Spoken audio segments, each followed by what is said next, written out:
قرآن مجید فرقان حمید کا 10واں پارہ ہے۔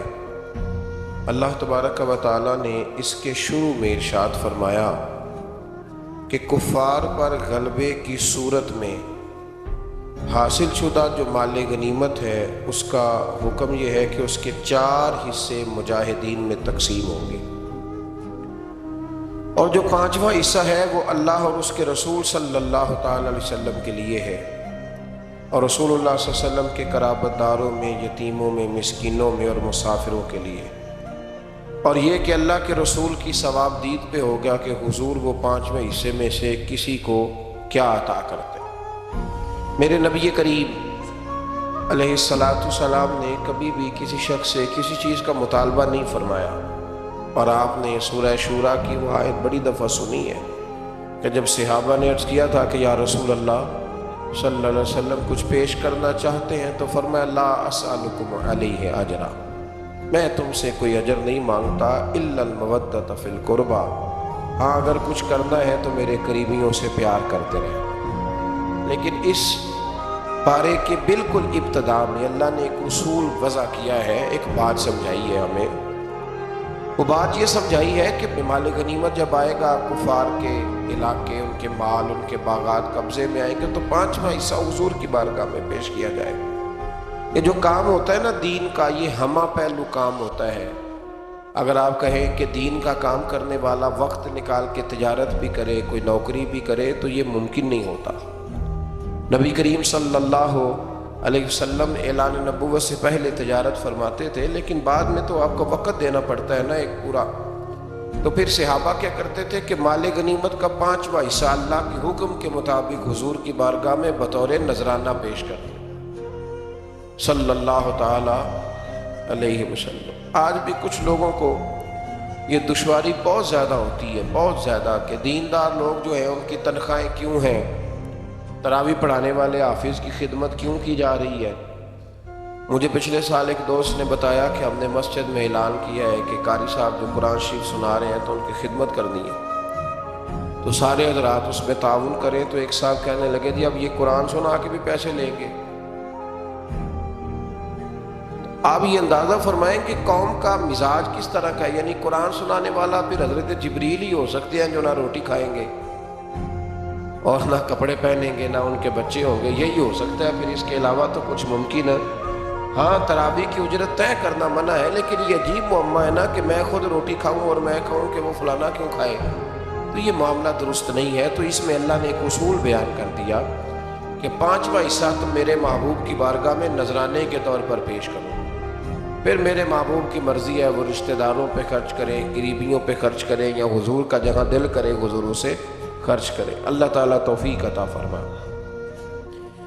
آیت نمبر 42 کے اندر بتایا کہ میدان بدر میں مسلمان مجاہدین کی زمینی پوزیشن کفار کے مقابلے میں بظاہر کمزور تھی، یعنی مسلمانوں کی زمین کا نرم ہونا، پانی کی قلت اور مال و اسباب کی قلت مسلمانوں کی کمزوری کی ظاہری علامت تھی، جس کی وجہ سے مسلمانوں کے دلوں میں خدشات پیدا ہو رہے تھے۔ اللہ تعالیٰ نے اپنی حکمت بیان کرتے ہوئے فرمایا کہ یہ اس لیے ہوا کہ اللہ تعالیٰ اپنے طے شدہ فیصلے نافذ کر دے۔ کئی دفعہ اللہ آزمائش میں اس لیے ڈالتا ہے کہ اللہ کچھ فیصلے کرنا چاہتا ہے، یعنی ظاہری کمزوری کے باوجود مسلمانوں کو غلبہ اور فتح مقدر کر دے، اور اللہ تعالیٰ جو فیصلہ فرماتا ہے پھر وہ نافذ ہو کے رہتا ہے۔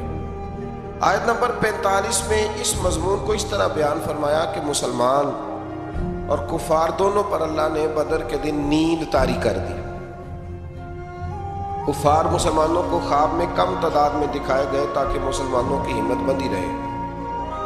مسلمانوں نے خواب دیکھا تو انہیں خوابوں میں کافر تھوڑے نظر آئے تاکہ ان کی ہمت بندی رہے، اور اسی طریقے سے کفار نے بھی خواب دیکھا تو انہیں بھی مسلمان کم تعداد میں دکھائی دیے۔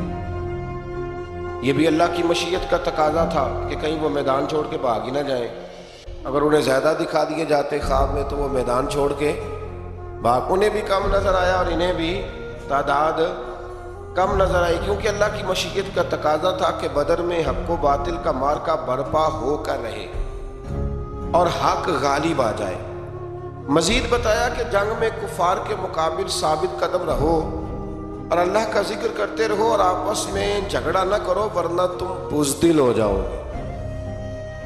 مسلمان قوم اس وقت بزدل ہوتی ہے جب آپس میں جھگڑا کرتی ہے، اور تمہاری ہوا اکھڑ جائے گی، اور کافروں کی طرح اپنی طاقت پر اتراؤ بھی نہ اور دکھاوا بھی نہ کرو۔ مزید بتایا کہ شیطان کافروں کو فتح کی بشارت دیتا رہا اور اپنی حمایت کا یقین دلاتا رہا، لیکن حق و باطل کے مقابلے کا وقت آیا تو وہ پھر الٹے پاؤں بھاگ گئے۔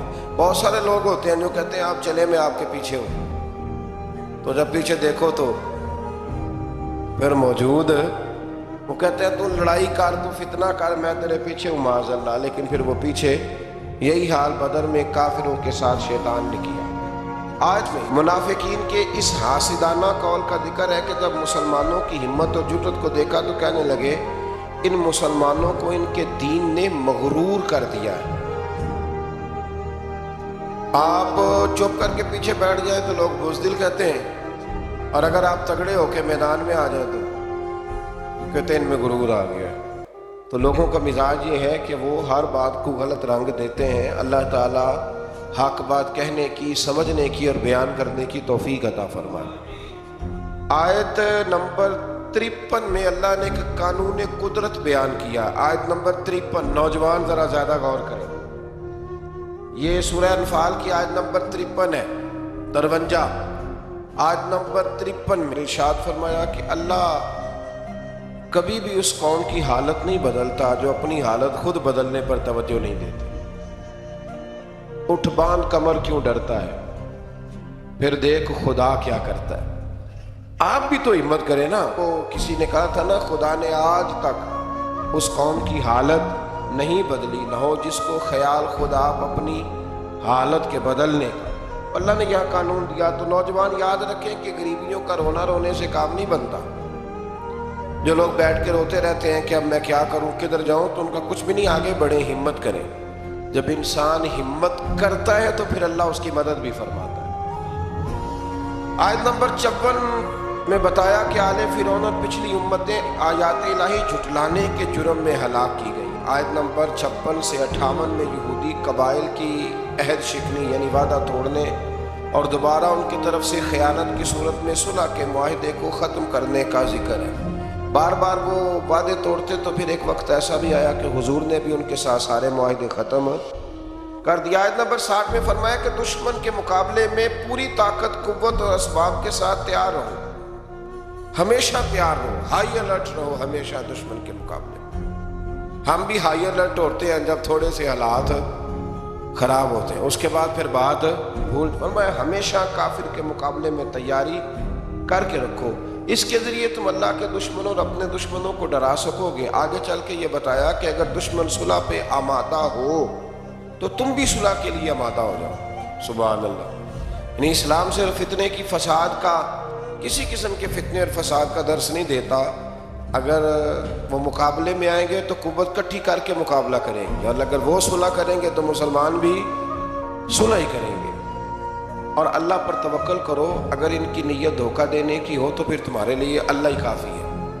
یعنی اگر وہ صلح کے ارادے سے نہ آئیں بلکہ دھوکے کے ارادے سے آئیں تو پھر بھی تمہاری چونکہ نیت ٹھیک ہے تو اللہ تمہاری مدد فرمائے گا۔ آیت نمبر 63 میں اللہ تعالیٰ نے بتایا ہے کہ اللہ نے اپنے کرم سے تمہارے دلوں کو جوڑ دیا، اور اگر تم زمین کے سارے خزانے بھی خرچ کر دو تو یہ باہمی الفت جو تمہارے اندر پیدا نہ ہوتی۔ اور فرمایا نبی آپ کو اللہ کافی ہے، اور آپ کے فرما بردار مومنوں کی جماعت بھی آپ کو۔ یہ قرآن مجید کی آیت نمبر 64 ہے، اس کو ذرا پڑھیے گا۔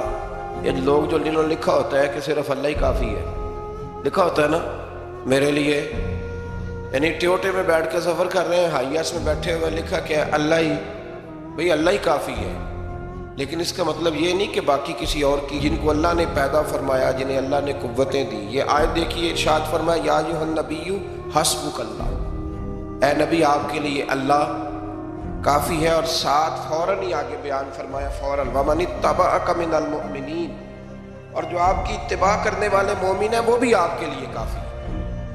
مومن بھی اور اللہ بھی تو جب اللہ نے 7 مومنوں کا ذکر فرمایا، اور یہ آیت نازل کب ہوئی؟ جب حضرت عمر فاروق نے کلمہ پڑھا، اس وقت یہ نازل ہوئی، کہا محبوب اللہ بھی کافی ہے، اور یہ تیرے غلاموں کی جو 40 کی تعداد بن گئی، اب انشاءاللہ ہر میدان میں کامیابیاں مسلمانوں کے حصے میں آئیں۔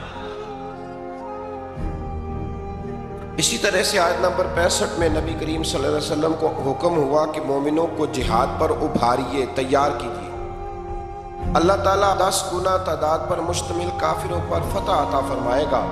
پھر بعد میں جب مسلمانوں میں کمزوری آئی تو فرمایا اللہ تمہیں دشمنوں کی دگنی تعداد پر فتح فرمائے گا۔ آیت نمبر 72 میں بتایا کہ جان و مال سے اللہ کی راہ میں جہاد کرنے والے مومنین، مہاجرین اور انصار صحابہ کرام ایک دوسرے کے دوست ہیں۔ جہاد کرنے والے جانوں اور مالوں سے یہ ایک دوسرے کے دوست ہیں، اور یہی سچے اور پکے مومن ہیں، اور ان کے لیے مغفرت ہے اور عزت والی روزی ہے۔ اسی طرح کفار بھی ایک دوسرے کے دوست ہیں۔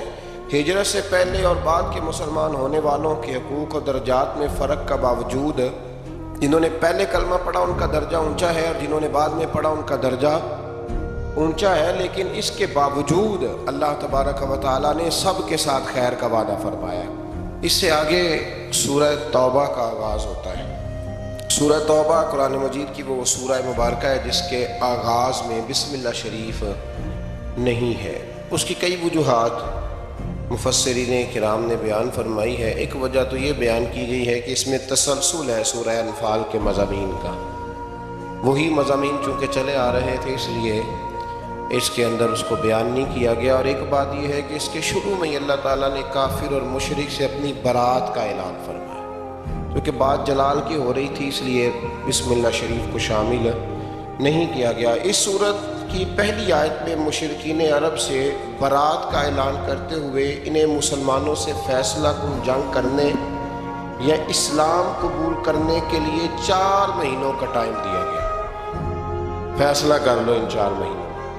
اور یہ بھی فرمایا گیا کہ جن کفار کے ساتھ مسلمانوں کا پہلے سے کوئی معاہدہ ہے اور انہوں نے مسلمانوں کے خلاف کسی دشمن کی مدد بھی نہیں کی تو مقررہ مدت تک مسلمان یک طرفہ طور پر معاہدے کو نہ توڑیں۔ پھر فرمایا 4 مہینے کا ٹائم گزرنے کے بعد مسلمان مشرکین عرب کے خلاف لاہ عمل کریں گے، انہیں پکڑیں گے، ان پر حملہ کریں گے اور ان کا مکمل محاصرہ کریں گے، اور جہاں بھی ملیں گے انہیں کافر کردار تک پہنچایا جائے گا۔ یہ بہت بعد میں جا کے فیصلہ ہوا، ورنہ تو اسلام نے ہمیشہ ان لوگوں سے درگزر ہی کی بات کی۔ آیت نمبر 6 میں فرمایا اگر کوئی مشرک قرآن کے پیغام کو سمجھنے کے لیے اور حق کی تلاش میں آپ کے پاس آئے تو اے محبوب علیہ السلام اسے آپ موقع عطا فرمائیں، اسے ٹائم دیں، اس کی حفاظت فرمائیں۔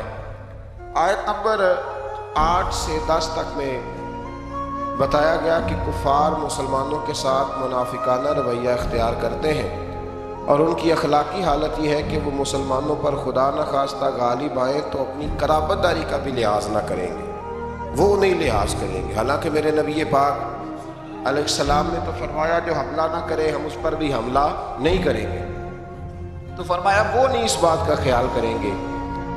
مزید بتایا کہ ان کفار میں سے جو توبہ کر کے ایمان لے آئیں اور ان کے تقاضوں پہ کاربند رہیں پھر وہ مسلمانوں کے دینی بھائی ہیں، یعنی ان کے لیے ماضی کی نفرتوں کو دل سے نکال دیا جائے۔ آیت نمبر 12 میں بتایا کہ جو کفار عہد کر کے وعدہ کر کے اپنی قسموں کو توڑ دیں تو پھر وہ کسی اور رعایت کے مستحق نہیں ہے، وہ پہلے بھی رسول اللہ صلی اللہ علیہ وسلم کے ساتھ اس طرح کے وعدہ خلافیاں کر چکے ہیں۔ آیت نمبر 16 میں بتایا کہ مسلمانوں پر آزمائشیں آئیں گی تاکہ سچے مومنوں کا کردار کھول کے سامنے آ جائے۔ آیت نمبر 17 اور 18 میں بتایا کہ کافروں کا شعار مسجدیں بنانا نہیں، یہ تو ان لوگوں کا کام ہے جو اللہ پر اور قیامت کے دن پر ایمان لائیں اور نماز قائم کریں اور زکوٰۃ دیں اور اللہ کے سوا کسی سے نہ ڈریں۔ آیت نمبر 19 میں فرمایا کہ حاجیوں کو پانی پلانا اور مسجد حرام کی تعمیر اگرچہ اچھے کام ہے، لیکن اللہ تعالیٰ اور یوم آخرت پر ایمان اور اللہ کے راستے میں جہاد کے برابر یہ کام ہو سکتے نہیں۔ ہجرت اور جہاد کرنے والے مومنوں کے لیے اجر عظیم ہے اور صرف یہی لوگ کامیاب ہونے والے ہیں۔ آیت نمبر 23 میں اللہ تبارک و تعالیٰ نے یہ حکم دیا کہ تمہارے باپ دادا اور بھائیوں میں سے جو کفر کو ایمان پر ترجیح دیں ان سے تعلق توڑ لو، اور کافروں سے دوستی کرنے والا ظالم ہے۔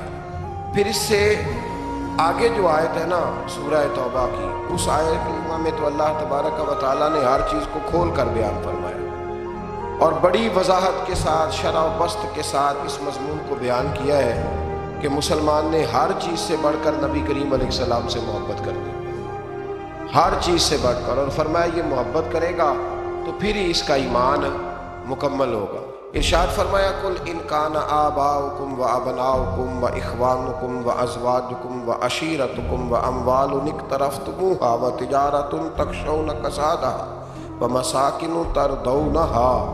دیکھیں کس ترتیب سے اللہ تعالیٰ نے ان ساری چیزوں کو بیان فرمایا۔ فرمایا محبوب ان سے فرما دیں اگر تمہارے باپ اور تمہارے بیٹے اور تمہارے بھائی اور تمہاری بیویاں اور تمہارا کنبہ اور تمہارا وہ مال جو تم نے کمایا ہے، ایک مال وہ ہوتا ہے جو بندے نے کمایا نہیں ہوتا پر ہوتا اس کے پاس ہے، اس سے زیادہ پیار نہیں ہوتا، تو یہاں فرمایا وہ مال جو تم نے کمایا ہے، اور وہ کاروبار جس کے نقصان سے تم ڈرتے ہو، اور وہ مکانات جنہیں تم پسند کرتے ہو۔ پھر سنیں فرمایا تمہارے باپ، تمہارے بیٹے، تمہارے بھائی، تمہارا خاندان، تمہاری بیویاں، تمہارا کنبہ، وہ مال جو تم نے کمایا، وہ تجارت جس کے نقصان سے تم ڈرتے ہو، وہ مکان جنہیں تم بڑا پسند کرتے ہو، فرمایا احب الیکم من اللہ و رسولی، اگر یہ ساری چیزیں تمہیں اللہ اور اس کے رسول سے زیادہ پیاری ہیں، وجہاد فی سبیلہ، اور ان کے رستے میں جہاد کرنے سے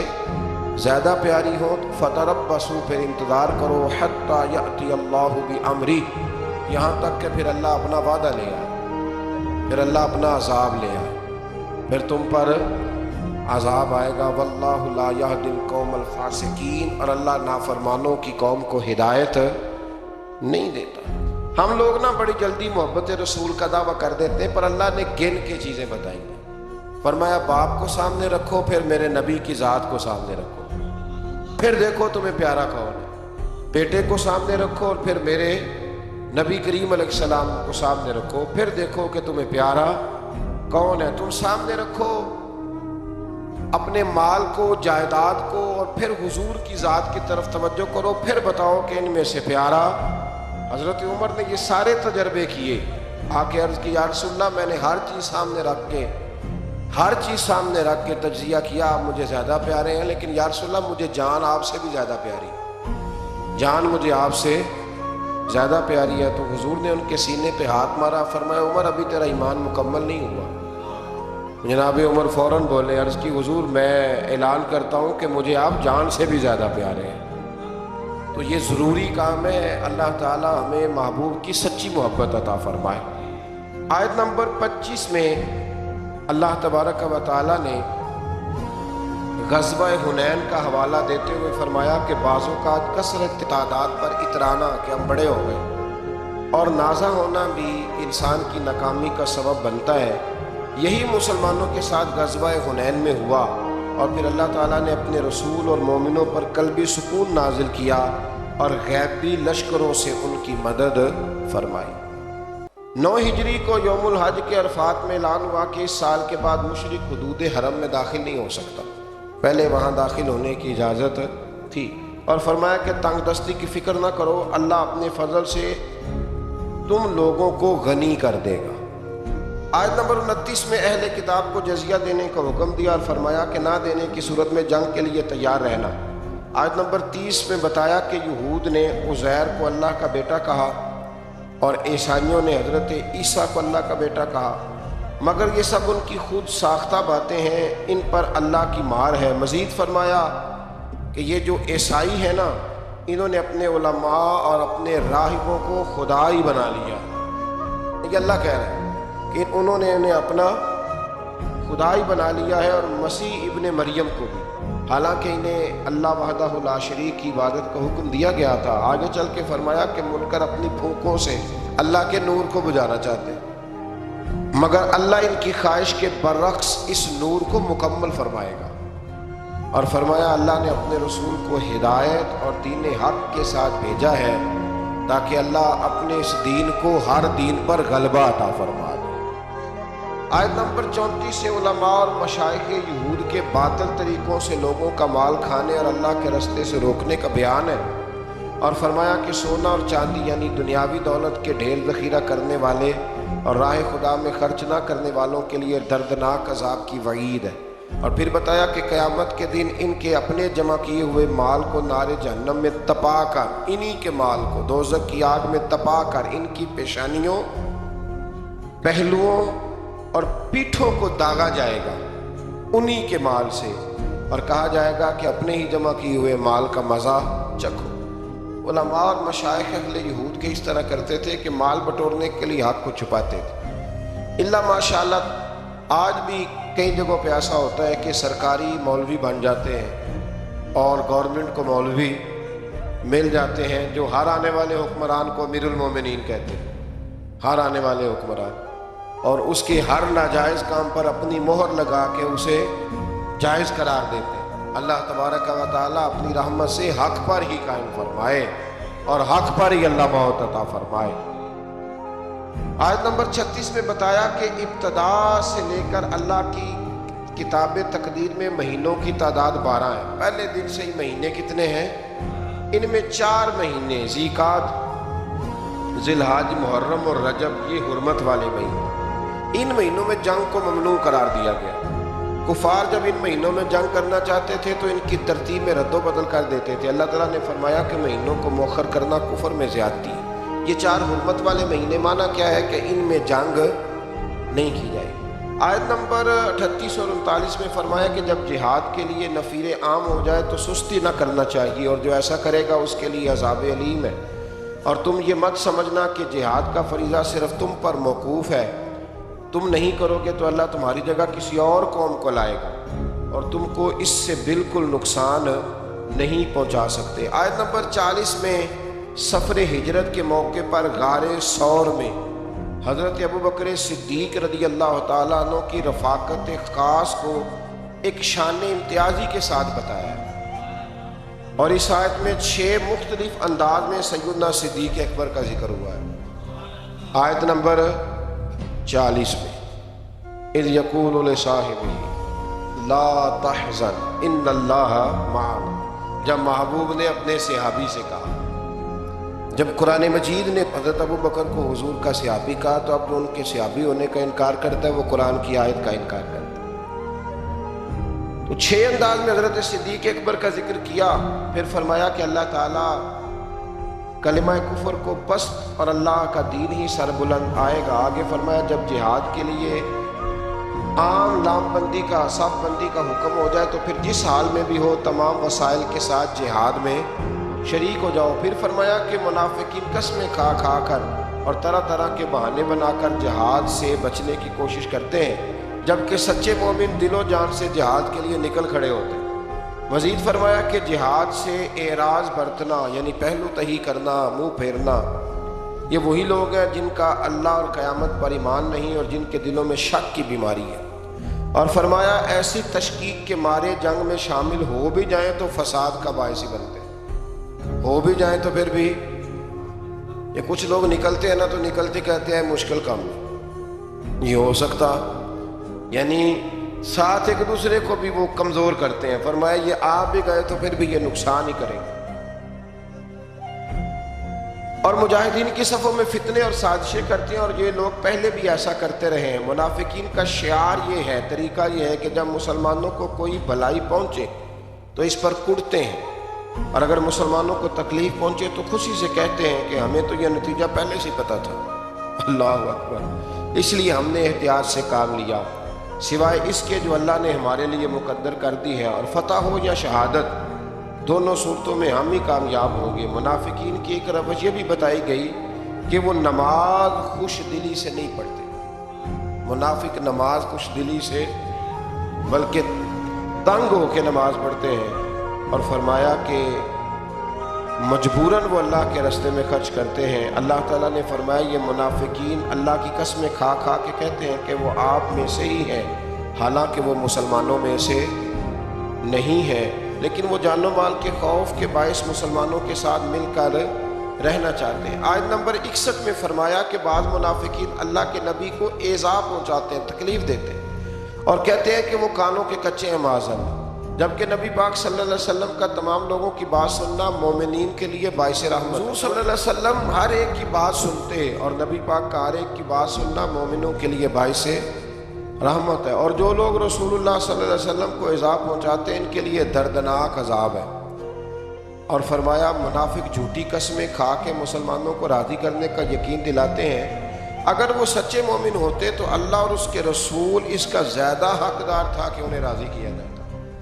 یہ مومنوں کو اپنے حق میں راضی کرتے ہیں پر اللہ رسول کو راضی، حالانکہ اللہ رسول کا زیادہ حق تھا کہ انہیں راضی کیا جاتا۔ منافقین کا شعار یہ بھی ہے کہ وہ مسلمانوں کا مذاق اڑاتے ہیں، اگر ان سے اس کے بارے میں پوچھا جائے تو کہتے ہیں ہم تو محض خوش طبی کر رہے تھے اور دل لگی کرتے ہیں، تو کیا اللہ اور اس کی آیات اور اس کے رسول کا مذاق اڑاتے ہیں؟ آیت نمبر 67 میں اللہ تعالیٰ نے فرمایا منافق مرد اور عورتیں ایک دوسرے کے مشابہ ہیں، ایک جیسے ہیں، اور برائی کا حکم دیتے ہیں اور نیکی سے منع کرتے ہیں اور خیر کے کاموں سے اپنا ہاتھ روکتے ہیں۔ انہوں نے اللہ کو بھلا دیا ہے تو اللہ نے بھی ان کو نظر انداز کر دیا۔ آگے چل کے فرمایا مومن مرد اور عورتیں ایک دوسرے کے مددگار ہیں، وہ نیکی کا حکم دیتے ہیں اور برائی سے منع کرتے ہیں، نماز قائم کرتے ہیں، زکوٰۃ دیتے ہیں، اللہ اور اس کے رسول صلی اللہ علیہ وسلم کا حکم مانتے ہیں۔ اگلی آیت میں فرمایا کہ اللہ نے مومنین اور مومنات سے جنت کی دائمی اور ابدی نعمتوں کا وعدہ کر رکھا ہے، اور اللہ ہی کی رضا میں سب سے بڑی سعادت۔ آیت نمبر 73 میں فرمایا کفار اور منافقین سے جہاد کیجیے اور ان پر سختی کیجیے اور ان کا ٹھکانہ جہنم ہے۔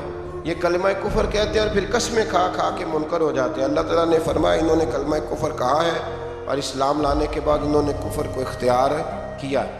آیت نمبر 75 میں فرمایا کہ بعض منافق وہ ہیں جو اللہ سے عہد کرتے ہیں کہ اگر اللہ انہیں اپنے فضل سے ہمیں عطا کیا تو ہم ضرور صدقہ کریں گے اور نیکوکاروں میں سے ہو جائیں گے، بس جب اللہ نے اپنے فضل سے انہیں مال عطا کیا تو انہوں نے بخل بھی کیا اور اپنے وعدے سے بھی پھر گئے، روح گردانی بھی۔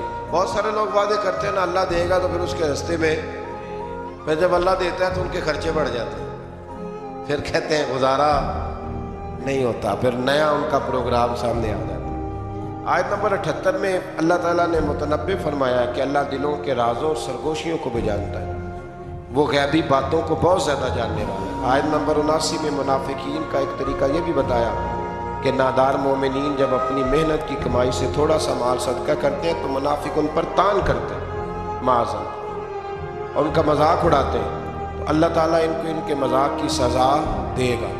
اللہ تعالیٰ نے اپنے نبی پاک علیہ السلام سے فرمایا یہ منافق آپ کے گستاخ ہیں، آپ کا ان کے لیے استغفار کرنا یا نہ کرنا برابر ہے، اگر آپ ان کے لیے 70 بار بھی استغفار کریں گے تو اللہ ان کو ہرگز معاف، کیونکہ یہ محبوب آپ کے گستاخ ہیں، یہ آپ کے گستاخ ہیں۔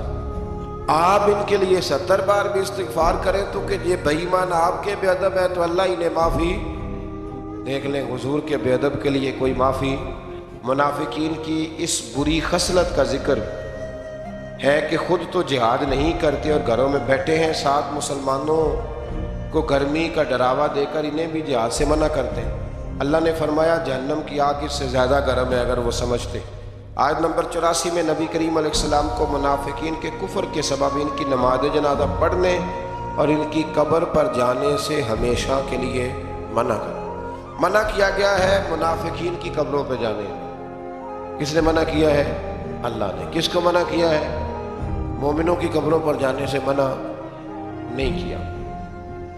سورہ توبہ کی آیات میں منافقین کی مسلسل مذمت بیان فرمانے کے بعد اللہ تعالیٰ نے ضعیفوں، بیماروں اور ناداروں کے عذر کی بنیاد پر رخصت عطا فرمائی ہے، اور ایسے مجاہدین کو جو خود بھی جہاد کے لیے اپنے مصارف برداشت نہیں کر سکتے اور رسول اللہ صلی اللہ علیہ وسلم کے پاس ان کی سواری اور زاد راہ کا سامان نہ ہو، البتہ جو لوگ صحت مند ہوں اور مالی وسائل رکھنے کے باوجود جہاد سے پہلو تئی اختیار کرنا چاہیں، وہ قابل مذمت ہیں۔ اللہ تعالیٰ نے ان کے دلوں پر مہر لگا دی ہے۔ فرمایا جب تمہارے پاس طاقت ہو تو پھر تم نے اللہ کے راستے میں جہاد کرنا ہے، اور جہاد کی جتنی قسمیں ہیں، زبان کے ساتھ جہاد، عمل کے ساتھ جہاد، اور بھی جتنی اقسام ہیں، ان سب اقسام کو تم نے پورا کرنا ہے۔ اللہ تعالیٰ ہمیں سمجھنے کی توفیق عطا فرمائے۔